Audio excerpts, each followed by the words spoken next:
I am Ferdinand Marcos, and I am the President of the Republic of the Philippines. I stand today on behalf of 110 million Filipinos. Hi everyone, hello universe, it's me again. Shout out sa inyo mga kababayan. Naku po, mayroon tayong very good news for everybody. Nakikita nyo yan? Ay, naku po. And of course, pumunta ang Pangulo. Hindi ko alam kung pumunta sa doon kay mismo kay Mayor Isko Moreno or si Mayor Isko Moreno ang pumunta kay Pangulo. Alam niyo kung bakit? Panibagong esplanade ito mga bes. Maganda ito mga kababayan. Alam niyo ito si Pangulong Marcos Jr. Wala na lang ginawa ito kundi papagandahin ng Pilipinas. Ayun naman talaga rapat Kasi ang Pilipinas dry na dry Walang mga pasyalan. Yung iba pumupunta ng Boracay. Sa Maynila wala Kumbaga walang magandang view na nakikita. Kundi pupunta ka na lang sa loob ng simbahan ng Intramuros, makita mo yung mga old antique na mga memories doon, mga pictures. Ewan ko lang kung mayroon So, siyempre ang Luneta, dapat ang Luneta lalong pagundahin para lalong maganda. So, dahil dito mga bes, nagpunta po, nagkita si Pangulong Marcos at saka si Mayor Isko, panibagong esplanade dito. So, I think, ang tawag ko dito Intramuros Esplanade. Sabay ganun. Sa akin lang yun guys Sabi dito mga kababayan basahin natin Sabi dyan, nagpulong si Pangulong Ferdinand R. Marcos Jr. at Manila Mayor Francisco Isko Moreno Dumaguso sa Malacanang. Sa Malacanang nga pumunta si Mayor Isko nitong October 17 ilang araw lang nakaraan upang palakasin ang ugnayan ng pambansang at lokal na pamahalaan para sa pagpapatupad ng mga major infrastructure at social development programs sa lungsod ng Maynila. Wow! Galing! Ay, nako. Ang galing Magandang magandang idea ito mga kababayan. Siyempre, dyan sa Intramuros, talaga naman maganda yan, lalo na pinupunta ng mga tourist, dadagsa ang mga tao, talagang papagandahin yan. Biro nyo, ang ganda yung mga ganyang klaseng idea. Walang alam ito kundi papaganda ng Pilipinas kasi parang naman may pasyalan ng mga tao, hindi lang isang lugar. Inuna na nga yung Pasig Esplanade mula pinakapuno hanggang pinakadulo. Hindi ko alam kung anong pinakadulo ng Pasig mga kababayan. Papagandahin. Tapos magkakaroon po ng ferry boat para itutur mo yung mga gustong sumakay, iikot sa buong Manila Bay. Ay wow, social. Yun naman di ba? Na sabi niya yan sa kanyang speech. Ayan nagpulong si Pangulong Marcos Jr. at saka si Mayor Isko sa Malacanang para major infrastructure at social development projects ng Maynila. Wow! Well, ang Manila Zoo, okay ng Manila Zoo inayos ni Isko yun maganda. Pero ito pa, makita nyo dito. Ayan pa basahin po natin Manila Standard, one day ago.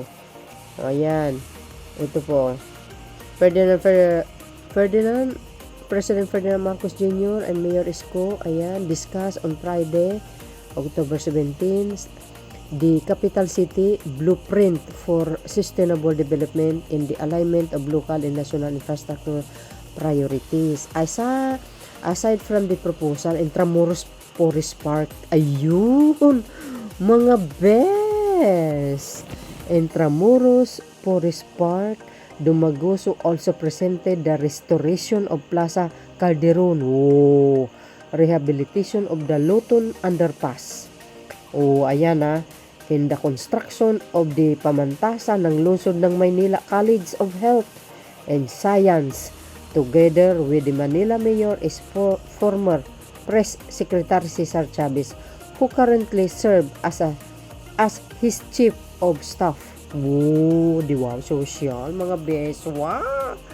Ang galing naman yan. O, di ba? O, yan yan ang dahilan kung bakit sila nagkipagkita. Ito yung interesado ako dito, mga kababayan. Yung Intramuros Forest Park, Esplanade. Hindi, maganda po yan. Aayusin yan. Ako, dagdag pasyalan yan, mga kababayan. Sa totoo lang. Siguro alam nyo naman yan, di ba? Ano kaya ang gagawin dyan, ano? Paano kayong mga, yung mga design, yung paano ba yung mga gagawin dyan? Nako, parang Pasig din, ano? Nako, dadayuhan na naman ng ating mga kababayan para pumasyal. Yun din naman ang maganda kasi para naman mayroon naman tayong pasyalan kung may doon tayong extra na araw para mag-rest. Di ba? Kasama yung mga anak, mga pamilya, ika nga. Nako, abangan po natin yan, ha. Tapos syempre, ito pa. Siguro nagsumbong si Isko kay Pangulo. Mr. President, parang hindi ko yata kaya ito pagawa, sabi niya. Tulungan mo naman ako. Ito, also presented the restoration of Plaza Calderon. Ayan. Siguro luma na yan, ano? Rehabilitation of Luton Underpass. Ayan. And the construction of the pamantasan ng lungsod ng Maynila College of Health and Science. Di ba? Ito po ang dahilan kung bakit sila nagkita ni Mayor Isko. Magandang pangitain yan, mga bes. Alam nyo na, ha? Ayan, ito. Ayan, tingnan nga natin yung highlights. Ayan. See? Ayan. Ito pa. Discussion yan. Ayan. Discussion sa pagpapaganda doon sa sinabi ni Mayor Isko. Nagsumbong kay Pangulo, Mr. President, hindi ko kayang pagawa ito. Wala akong bilyon-bilyon. I need your help.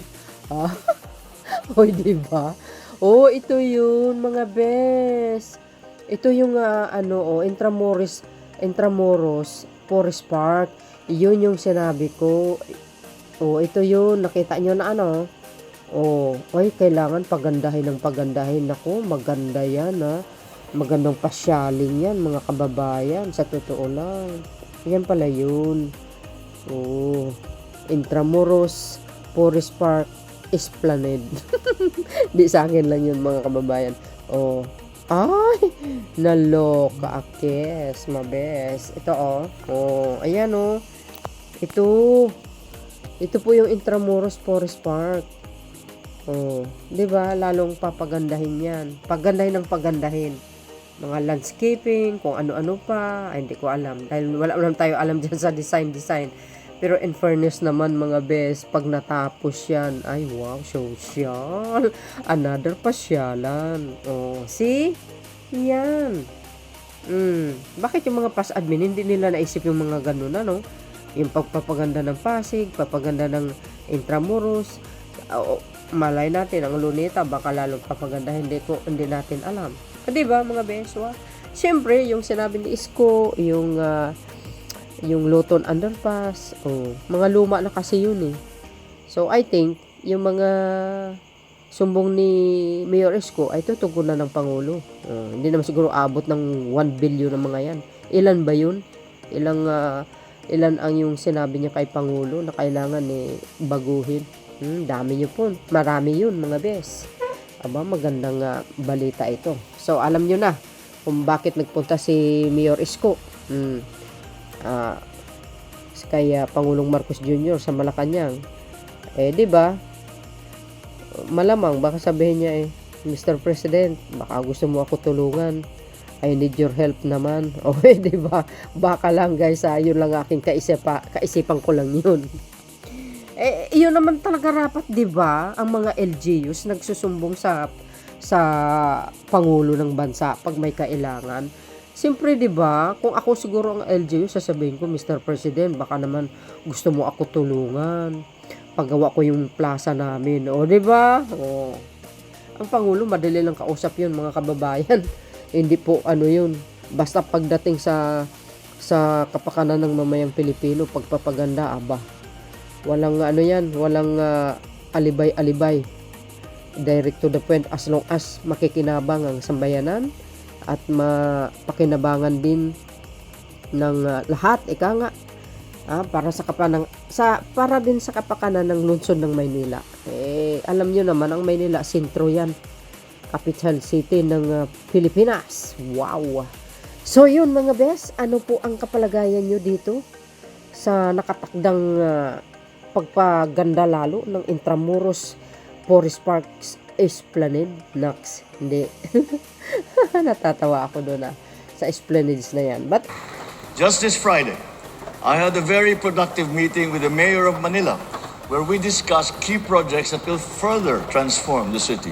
yay. First is the planned conversion of the Intramuros Golf Course into an open green space, Yes!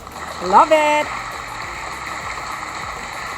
providing more breathing room in the heart of the city, while at the same time preserving the historic charm of Intramuros. Yay. There is also a plan to rehabilitate the Plaza Calderon, a cultural and historical landmark that sits just steps away from Pasig River.